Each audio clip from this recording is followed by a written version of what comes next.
Welcome to the special show on ABC to Z. I'm your host, Tony DellaFlora.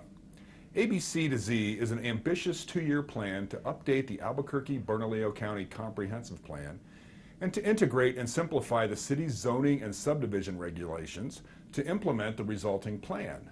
Now, before your eyes glaze over and you change the channel, let me just say this does matter to you, and I invite you to stick around today to listen to my guests, Mikaela Renz-Whitmore, City Planner, and Andrew Webb, Policy Analyst for Council Services.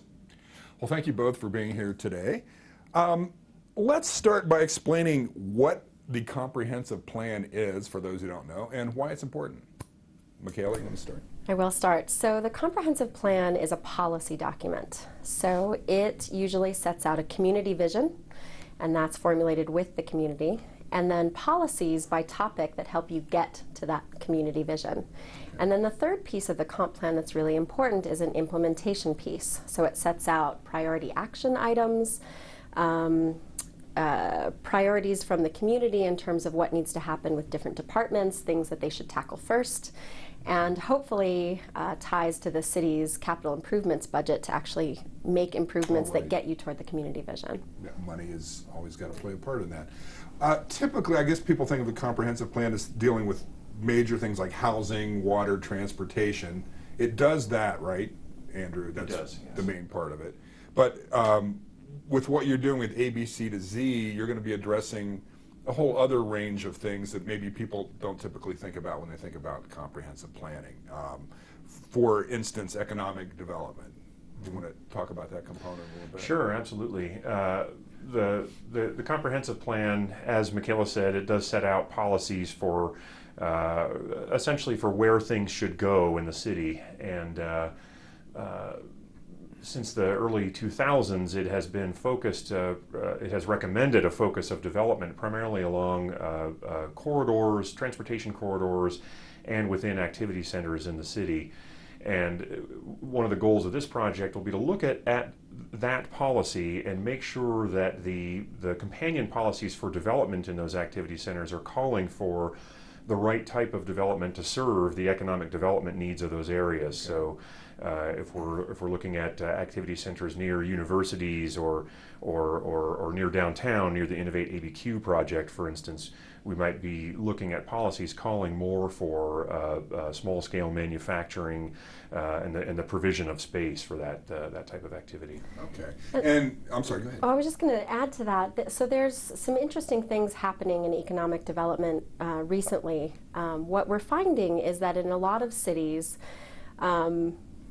where it used to be the trend that young people would get a job and then move to a city to actually work there, the trend now is that young folks are moving to a city, Denver, Austin, etc. Chicago is a big one, and then they look for a job. And that trend has gotten so big that what we're seeing is now companies, particularly high-tech companies with good, high-paying jobs, are following young people to those cities. And in terms of community planning, the important piece of that is not only are young folks just looking for a cool city to live in, but they want particular kinds of things in those cities. They want to be able to live, work, and play in a fun, urban environment. Right. And the companies that come are looking for that kind of environment as well. And so here in Albuquerque, we have a very limited option in terms of that kind of environment. And so one of the things that we're focused on for economic development in the comp plan is how do you encourage that kind of placemaking with that kind of vitality and vibrancy. And there are a lot of components to that, including the land use, the transportation, and then really some of the economic development policies and incentives that we can create to attract those kinds of jobs and people. Right, and some of those incentives, I know having walkability is one of the big Absolutely. terms. Talk about that a little bit, about why that's important and why you want to see more of that. So I'm a planner. I have to go historical on this. So for a long time, we've been planning around the automobile. And people really love to get in their car, drive to a shop, get out, do their shopping, get back in the car and drive home. And while that's incredibly convenient, it doesn't necessarily have some of the community benefits that are associated when you can walk from your house to a shop, and along the way get something to eat, get a cup of coffee, meet a neighbor, have an interesting conversation, come back home. And when you start having environments that allow that kind of walking trip, you get kind of this snowball momentum of activity, of you can support local retail, you can support smaller mom and pop businesses, and in general, having options for alternative transportation other than the automobile allow for a lot more, a broader range of activity. And that's really how cities are growing these days. How difficult is that to change the mindset in a city like Albuquerque that's sprawled out forever and basically operated because of the automobile? I mean, it's difficult. What kind of challenges? It's difficult, absolutely. But as I said, in other cities, they've started to make that turn. So even Phoenix, which we associate as a fairly sprawling community, is very focused on in activity centers that have cropped up. So maybe they're auto-oriented shopping centers, but they're still trying to bring in, we call it infill, but bring in more development on sites to kind of encourage that type of walkable urban environment. And we're starting to do the same thing here in Albuquerque, things that people may have heard of, like Innovate ABQ, and Uptown does the same sort of thing. Right. We have the seeds of that here. We just need to water them and let them grow. Right. And if I could add to that, in terms of changing mindsets, I think we're fortunate in that mindsets are kind of changing themselves based on, people have lived in these sprawled out environments for some time now, and then are now beginning to realize how much more enjoyable it is to be in a place where you can walk to stores and restaurants and get all those needs met without having to continually drive around and park your car repeatedly. Right. And so it's actually coming from the community, coming from residents that are actually asking for more walkable, pleasant urban places to be. Absolutely, and there's particular demographics that are starting to make that trend. So it's not across the board. Believe it or not, we're seeing the baby boomer generation, so those retirement age and above, are starting to downsize. They no longer want a house in Sandia Heights. They're choosing to buy a townhouse closer to town, maybe in Uptown, starting to be in downtown too. So there's that generation, but there's also the young folks who don't necessarily want a lawn. They don't want to spend all their weekends working on their house. They really want a smaller place in an urban area, and then all of their free time is really out in the community. Right. Well, I want to talk about some other sort of quality of life issues. That's part of this plan too. Recreation, parks, open space, and part of that is again is this economic development part, having job options, housing options for all different levels. What would you like to see come out of this planning process regarding that? And has it been addressed in the previous plans, I guess? Well, out of this comprehensive planning process, I think we would like to see an update to the existing, the vision that's currently reflected in the comprehensive plan has evolved over 20 or 30 years, and so this project will be ideally the next stage in that evolution, and ideally the comprehensive plan will reflect the community and the city residents of the city's desire for how the city should grow moving forward. Okay. Sustainability is another key point in this, and obviously we think of water first as one of the main things, but what other issues are you going to be addressing in that realm? I'll jump in. One of the things that came out of the last major update to the comprehensive plan in the 80s was a focus on open space and really finding a balance here in our gorgeous city between the built world and open space and recreation opportunities, so parks and kind of unprogrammed spaces like we have in the foothills, et cetera, and the Bosque. And out of that comprehensive plan came a huge effort to acquire lots of open space, to the point where we actually nationwide are among the top in terms of the balance of the amount of open space we have per person. And so I think we're in the top 5 in the nation, and this kind of discussion now, looking at the comprehensive plan, says, do we still want to keep that kind of balance, that ratio of open space, because we're growing by people, but we're not necessarily able to keep up with the acquisition of open space. And if we do want that, then the city budgets need to reflect that priority. So that's going to be one of the topics of discussion here, and I think that's one part of sustainability. The other piece, certainly for water, is how do you balance the kind of development that people are going to live in versus how much water does it take to support that kind of development. And from a planning perspective, more dense development, people living in townhouses and apartments actually use less water per person than when you have subdivisions of just single-family houses. And so that, particularly when people are wanting denser development in general, being able to understand what the implications are for the overall water supply is going to be really important.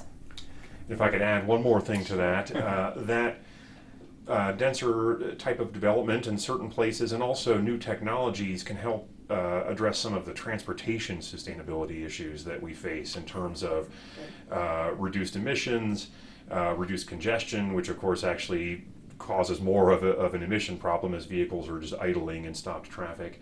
And then in preserving and using the roadway systems that we already have, rather than expending stretched budgets to continue building more roads out and encouraging more travel. Okay. Well, I want to go off in another direction here briefly, but I know I was looking up the comprehensive plan online and I hadn't realized how many other plans come under that: sector plans, redevelopment plans, neighborhood plans. For those folks who have invested all kinds of time in getting those things done, what's going to happen to those plans underneath this new comprehensive plan? So our city has a system right now of a tiered system of plans. So the comprehensive plan is the rank 1 plan, and it's supposed to guide the development of all the other plans. We also have rank 2 plans, which are area plans, also purely policy documents that take a smaller geography but still fairly large and look at what kinds of things are unique to that area. And then below that, we have rank 3 plans, which are usually for a neighborhood size scale. And those rank 3 plans currently are a mix of policy, regulation, vision, goals, etc., and sometimes a very confusing mix. And the complicating factor is that all of these are layered on top of each other. So we also have overlay zones and corridor plans and everything else that's kind of layering up, and sometimes those policies conflict, sometimes they overlap in ways that weren't envisioned. And overall, we've got about 100 standalone documents that we struggle to administer and enforce, and really nobody quite understands what is wanted in a particular place, much less what's allowed. And so as part of this process, we're hoping to simplify that tiered structure and take the relevant goals and policies out of those 100 some odd standalone plans, elevate them to the comprehensive plan, so they'll still relate to a particular area, but they'll be in one book that we can keep our arms around. And take the regulatory pieces of the rank 3 plans and put those in a separate document. Right now we've got a zoning code, a development process manual, all kinds of regulatory documents. We also want to integrate those in a comprehensive way and honor all of the work and the passion and the energy that's been put into those rank 3 plans, honor that work and bring it into a book that we can actually enforce and implement. It's going to clear some shelves off. We hope, and the hope is that these documents are clearer, they're better illustrated, and they're better maintained. But they're not going to be simple. They're not going to be, I don't think anybody's going to be reading them for fun. But they'll be understandable. And when you do pick it up, you'll be able to find things and know what the vision is and know what the responsibilities for development really are. If I could add to that, I would say that the zoning tools, which include the zoning code and the zones that are created by more than 40 different sector plans around the city, are ostensibly the implementation tool for all those goals and visions that have been developed by communities. And that is one area where I think the city could do much better work actually implementing if we had a simpler system that was, as Mikaela said, easier to get our arms around and easier to understand and located in one place. So the idea is to actually more effectively implement all the aspirations that people came to consensus on and agreed upon in a workable, usable tool. Okay. Mikaela, I went to one of the public meetings that you guys sponsored over at Tractor Brewing a few weeks ago, and it seemed like you were making a really concerted effort to get younger people involved in this whole process. Why is that important? So the comprehensive plan is really a 20-year plan, and in theory it should be updated about every 5 years, but in practice the city often doesn't have the money or the resources to do that kind of updating on a regular basis. So this is really, we're looking at as a once-in-a-generation opportunity to think about how we want to grow over a 20-year period, what kinds of places people want to see develop or be protected. And this is really a plan for young people. It's not a plan for those that we hear from most often, which are folks 50 and above who have frankly the free time, because they're usually retired, to be involved and to be good citizens. And that's great and fantastic, and we love hearing from those folks. But I made the point at the meeting that you mentioned, which was really focused on the millennial generation, those in their 20s still, early 30s, that we hear from their parents. We don't often hear from them. And while your parents love you and want what's best for you, they don't often understand what you want, and they don't necessarily agree with your choices. And in this particular project, it's going to be really important that those young folks add their voice and say for themselves what it is that they want to see. And we really hope that people don't have to choose to move away from Albuquerque just to have employment and to have a good quality of life for themselves and their families. We want to hear what they would like to have that would keep them here, basically. Yeah, I remember when I moved here, I was a 20-something, and frankly, it never entered my mind to think about what the city was going to look like in 20 or 30 years. Yeah. And what's the biggest challenge to getting people to think that way, do you think? It's a challenge, no question. But I think actually young people do think about the future. They may not think about it in the way that we do, and they may not think about it in terms of what a place will look like, but I think they certainly think about what they want their lives to be in 20 years and what kind of things, what kind of opportunities they're going to be looking for now and, in their next steps, maybe 10 years ahead. And I think it's our job as kind of professional planners to say, well, there are implications of the next 10 years, and let's think a little bit further about if you make those choices now, what happens 10 years out from that. And what I think is generally noted about the millennial generation, they're a generation now, right, is that they're very focused on action. And they like to see an immediate result of their actions. And so part of it is helping them connect the dots from, we went out and worked in the Bosque last weekend helping a cleanup, and that has implications for the future. And if you make different choices about how to use open space or use an urban area like Civic Plaza, which they're very involved in trying to activate the plaza right now, then that has residual effects in the communities next to it, et cetera. So I think they love these kind of conversations, actually. It's just that people don't often reach out to them to start the conversation. One of the biggest challenges, I would say, with both with all age groups is people expect things to happen almost immediately, and a major challenge we have is explaining how the actual development process works. There's the tools that the city has, which can be, primarily zoning and enforcement tools and some incentive tools, but there are a lot of other components of that process that are, economics, getting financing together, finding developers who are actually interested, market realities in given locations. And those factors slow the progress that people want to see. And so part of this project is engaging people and trying to help people, stakeholders out in the community, understand how the development process actually happens, how the built environment comes to be what it is, and how they can and can't help guide it to some degree. And I think the big thing that we can do as a government is not make things difficult to do the right thing. Right. And I think our system right now is so complicated that even when you want to do the kinds of development that's envisioned by the comprehensive plan, that's wanted by a community, our layered system of regulations and policies and conflicting goals don't necessarily make it easy to do good development that people want. And so I think that's the primary thing that we're trying to do in this project, is really eliminate the obstacles to things people want to see happen. And I know it's certainly a tension. People often ask, well, why can't the city just build a Starbucks or build a library or build a whatever? And it's very rare that the city can build a community facility. We just often don't have the money, and we certainly can't ever build private commercial development, and that's something that's hard to explain to people.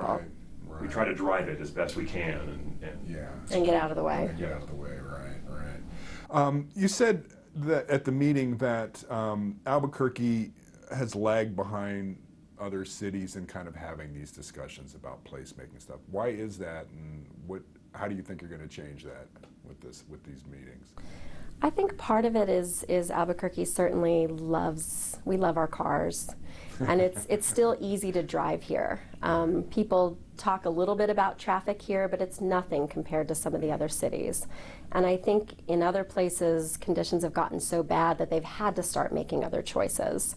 And there's also kind of a momentum, so that once the seeds of those ideas started in Denver, when they started investing in light rail, for example, and immediately development started happening along those corridors, and you start getting kind of a critical mass of both private and public investment. And we haven't started sowing those seeds yet in the same way. So I think there are certain things that are happening now in Albuquerque that are going to help a lot. I think the Central Avenue Bus Rapid Transit project is going to be a key catalyst for that corridor. But I also think that other cities somehow sell themselves as cooler than Albuquerque. And the things that we have to sell are usually our incredible livability and the beauty and the Four Seasons and the cultural aspects that we've got here. And we don't market those well to 20-year-olds. Okay, that's a good point. I learned all that on my own. Nobody gave me a brochure and said, hey, you're in a pretty cool place. Right. It took a while to figure that out, coming back from the Midwest. Well, I would love to talk some more about that, but let's talk a little bit about the schedule. This comp plan revision is scheduled for 2 years, which that's a lot of work to do in 2 years. Tell me a little bit about the schedule. What are the next steps? Sure. So this project is called ABC to Z, the A being Albuquerque, BC being Bernalillo County. And together, Albuquerque and Bernalillo County are working on the update to the comprehensive plan. And believe it or not, we're actually hoping to get that done in a year. And then the follow-up piece of the project is the Z, the zoning. And so that will continue on for another year to figure out how to update the regulations that we've got, make sure that they work in those particular major activity centers and along those corridors to kind of implement the kind of vision that's in the comprehensive plan, to make sure that all of the sector development plan zoning, that special zoning in small neighborhood areas, is incorporated and integrated in a way that still respects the negotiations that have gone on, but also achieve the vision for those places. And that really is the most complicated piece, which is why it's going to take 2 years to get that done. Okay. But you're pretty sure you can pull it off in 2 years? we're going to give it our best shot. Yeah, absolutely. So far, so good. Yeah, okay. Andrew, I know you've got some other partners involved in this project, local and from out of state. Who are some of the major players that are going to be working on this? Sure. So the lead consultant for the project is Clarion and Associates, based in Denver, and they have done similar integrated or unified development ordinances in other cities prior to this. This has become something of a trend in cities around the country, and they have developed some expertise in taking layered, complicated regulatory systems and coalescing them into one clearer, more understandable system. So we're very excited to have them on board. And then they have frequently worked with, and will be working with on this project, with Friganese and Associates, a comprehensive planning firm based in Portland that is actually well known for some cutting-edge software used for kind of envisioning development scenarios and looking at potential return on investment in terms of placemaking and tax income and that sort of thing. So they will be the lead on the comprehensive plan update component of the project. And then we have several smaller firms kind of working as sub-consultants. We have Kimley Horn and Associates working on transportation planning and looking at our development process manual standards, the engineering criteria for roadways, that sort of thing. They've done a lot of work in Albuquerque previously. Let's see, we have locally we have Decker Parrish Sabatini and Tim Karpoff and Associates providing some of the local development and planning expertise, as well as neighborhood and community outreach and facilitating expertise. We have an economic component of the project. Leyland Consulting is working on that component. And then Urban Interactive Systems, do I have that right? Studio is working on the web-based component of the project, and we have a great website, abc-zone.com, and that allows people to learn more about the different components of the project and actually check out the schedule, get involved. They can submit their contact information to be provided more information moving forward. Okay, great. We just got a couple minutes left, but you have a series of public hearings coming up over the next month. Yes. Tell me about those. Yes, absolutely. So for the comprehensive planning portion of the project, we've got community workshops happening in May and June in locations all across the metropolitan area, so you can read about those on our webpage. The first ones are May 20th and 21st. And then those will be focused on the full county, Bernalillo County, and everything in it. And then the next 4 workshops will happen in June, and those are going to be focused on quadrants of the city. So you can kind of see a map and learn about those dates on our website. Okay. I got to say, the meeting I went to was kind of fun. You guys do a good presentation. Yay. And I know that's hard for planning, but you guys made it very interesting, and we got to do the interactive real-time voting there, which was kind of cool. Are you going to have that? Is that going to be at all the meetings? It will be at all the meetings, so it's really fun. You get instant polling, and you get asked questions, and you get the results immediately, so you can kind of see who's in the room and what their priorities are. Yeah. It's really interactive and fun. It was, and I was surprised by a lot of the stuff that came up. I mean, we're always surprised. You think you know what you know, and turns out they will instruct you in a different way. So that's kind of cool. Okay, so how many of these public meetings are going to be coming up here? Six over the next 2 months, and there will also be meetings happening about the zoning portion, probably in early June. And again, we'll have more information on our webpage about those. Okay. And we'll be posting the website address and everything. So, well, I hope we're able to get some folks out there to check this out. And again, I think once they go to the meeting and they see what you guys are doing, I think people will get very involved in this. We need everybody's voice, so we hope to hear from everyone. Yeah. Well, I want to thank you again, Mikaela and Andrew, for being here today. And thank you for joining us for this special show on ABC to Z, and we'll talk to you next time.